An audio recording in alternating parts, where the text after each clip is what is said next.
Sud Radio, Dany Moreau, Pirate l'Info. Et l'info du jour, c'est la journée européenne de la prostate, une cause à laquelle vous êtes particulièrement sensible, Patrick Sébastien. Ah ouais, c'est vrai que c'est vrai que la journée de la couille, putain, c'est vachement important. Bah ouais, la prostate, c'est la couille, tu vois. Et surtout que moi, qui ai construit ma carrière tout autour de mes couilles, tu vois. On s'en souvient bien. C'est vrai, mais ne te marre pas, Cécile, parce que les couilles, on vient tous de là, c'est le berceau de l'humanité, tu vois. Même Yves confirme, tu vois.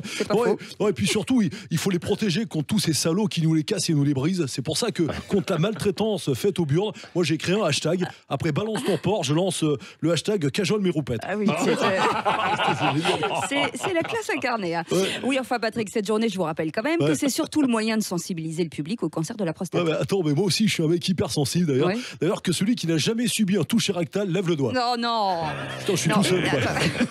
On parle même de nouvelles technologies de dépistage. Oh mais tu m'étonnes, Cyprine. Le business numérique de la couille, c'est l'avenir. Au Japon, il y a une start-up et c'est pas des conneries qui vient de lancer Seco. C'est un capteur connecté à ta vessie qui sonne avant que tu te pisses au froc. Putain, c'est génial, tu vois. Alors moi, du coup, je lance mon appli, ça s'appelait Sboob.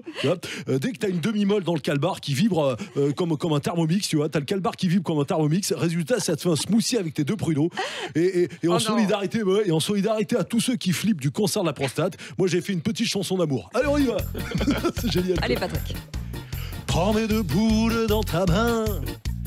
Embrasse-les comme du bon pain, agite-les comme un gourdin, et passe-moi du sopalin. Oh la poésie. Mon Dieu.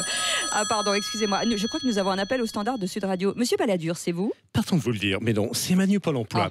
Non, je déconne, bien sûr que c'est moi, là du standard. Je me disais aussi. Je viens de recevoir un appel de l'au-delà, c'est Jean-Luc Delarue qui voulait réagir sur le livre de révélation qui est sorti sur lui hier. Je l'ai mis en attente, je vous le passe. Merci beaucoup. Merci, bonjour à tous. Bonjour. Ici le fantôme de Jean-Luc Delarue. À l'antenne, j'étais le gendre idéal, la relève parfaite de Michel Drucker. Alors qu'en off, j'étais juste une caricature de Kurt Cobain et Amy Winehouse réunis. mais dites-moi, vous n'êtes pas agacé qu'un livret étale au grand jour vos excès en tout genre? Négatif, car la drogue, l'alcool, les putes, tout ça c'est que dalle. Attendez plutôt la sortie du tome 2 de ma vie privée avec des révélations chocs comme le jour où j'ai fait un plan à 3 avec Marilyn Monroe et Jim Morrison avant de réaliser que c'était Nicoletta et le chanteur Carlos. Poudre dans le nez, ambiguïté. Tu m'étonnes. En tout cas, 4 ans après, sachez que les téléspectateurs ne vous ont pas oublié. Merci, bonjour à tous. Merci. Normal, j'ai été le premier animateur qu'on voit autant à la télé que dans les faits divers. Mais depuis que je suis parti, je me suis réincarné en Jean-Marc Morandini. Allez, c'est pas tout, mais je dois aller préparer le prime de samedi qu'on tourne au Purgatoire avec Guy Lux et Jacques Martin. Efficacité. Il est bon. Allez, on enchaîne avec la revue de presse de Marine et Nadine. Oui, bonjour madame. Bonjour. Avec Marine Le Pen et Nadine Morano. L'information n'attend pas.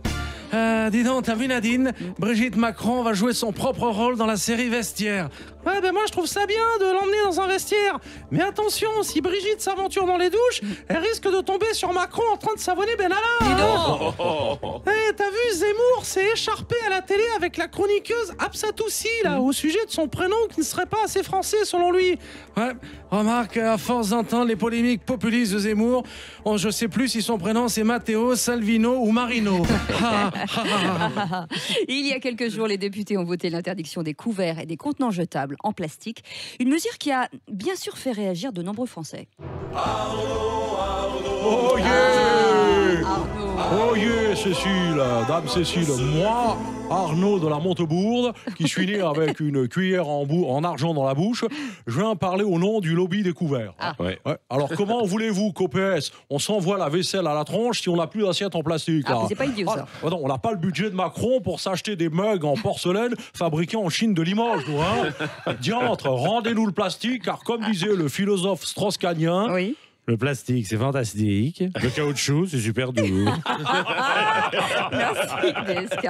Tiens, Gérard Collomb, mais on dirait que vous aussi, ça vous attriste la fin des couverts en plastique. Affirmatif, Zebra 3, car s'il n'y a plus de gobelets en plastique, comment je vais fêter mon pot de départ du gouvernement? Ah oui, c'est pas idiot. Bon, le côté positif, c'est que dorénavant, un djihadiste qui lancera une attaque au couteau en plastique sur les petits fours sera automatiquement condamnable.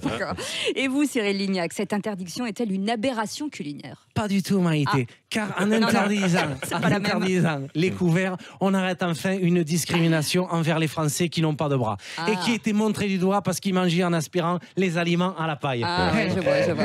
François de Rugy, vous êtes nouveau ministre de l'écologie. Quel est votre avis sur ce sujet ? Tout d'abord, je suis pour la réintroduction de l'ours qui dévore les éleveurs à main nue sans utiliser de couteau en plastique.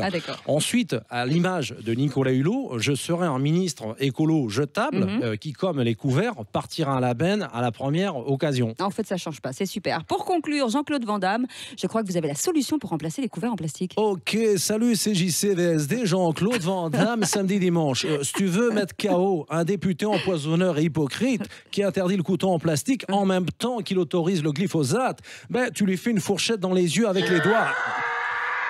Et s'il veut pas se mettre à table au sujet des lobbies, là tu remets le couvert, double kick in your face. Ok. C'est clair. Et on termine avec le mot de la fin, c'est Chantal Latsou. Bonjour, c'est Latsou. Et Latsou, il y a du monde. Une pétition a été lancée pour exiger une plus grande visibilité des comédiennes des plus de 50 ans dans les films français. Et vous l'avez signé, Chantal ? Bien sûr que oui. La dernière fois qu'on m'a vu devant une caméra, c'était la caméra de surveillance du Monop en bas de chez moi. Mais je veux dire, pourtant à mon âge, je peux même jouer dans les films d'action. Et Bruce Willis, c'est quand tu veux qu'on tourne la suite de 58 minutes pour vivre. On appellera ça 58 minutes pour traverser le couloir. C'est ça. Dites donc, vous n'êtes pas prête de prendre votre retraite, Chantal. Mais non, car la différence qu'il y a entre les jeunes premières et les vieilles peaux comme moi, c'est que moi, j'ai encore la rage au ventre, alors que les petites jeunes, elles ont juste le feu au cul. Merci, Chantal. Merci beaucoup, Denis Moreau. Vous retrouvez bien sûr un podcast sur sudradio.fr et demain matin, à la même heure, il est 8h27. 5h10.